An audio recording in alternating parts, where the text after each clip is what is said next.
2300 square feet area ಸೇಲ್ಗಿದೆ, ಬನ್ನಿ ನೋಡಿ. ಇದು ಬಂದು ಮೈನ್ ಎಂಟ್ರೆನ್ಸ್ ಬರುತ್ತೆ. ಒಳಗಡೆ ಬಂದರೆ ಫಾಯರ್, ಇದು ಲಿವಿಂಗ್ ಹಾಲ್ ಬರುತ್ತೆ. ಈ ಕಡೆ ಬಂದರೆ ಡೈನಿಂಗ್ ಹಾಲ್ ಬರುತ್ತೆ. ಇದು ಬಂದರೆ ಗೆಸ್ಟ್ ಬೆಡ್ರೂಮ್ ಬರುತ್ತೆ. ಗೆಸ್ಟ್ ಬೆಡ್ರೂಮ್ ಪಕ್ಕದಲ್ಲೇ ಸರ್ವೆಂಟ್ ರೂಮ್ ಬರುತ್ತೆ.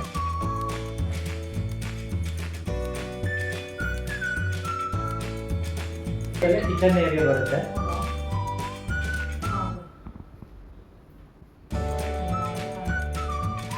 ಫೋರ್ ಬೆಡ್ರೂಮ್ ಅಲ್ಲಿ ನಿಮಗೆ ಎಕ್ಸ್ಟ್ರಾ ಲಿವಿಂಗ್ ರೂಮ್ ಬರುತ್ತೆ. ಇದು ಬಂದು ಎಕ್ಸ್ಟ್ರಾ ರೂಮ್ ಬರುತ್ತೆ, ವಿತೌಟ್ ವಾಶ್ರೂಮ್ ಬರುತ್ತೆ. ಇದು ಒಂದು ಕಾಮನ್ ವಾಶ್ರೂಮ್ ಬರುತ್ತೆ. ಇದು ಬಂದು ಬೆಡ್ರೂಮ್ ಬರುತ್ತೆ, ಅಟ್ಯಾಚ್ ವಾಶ್ರೂಮ್ ಬರುತ್ತೆ.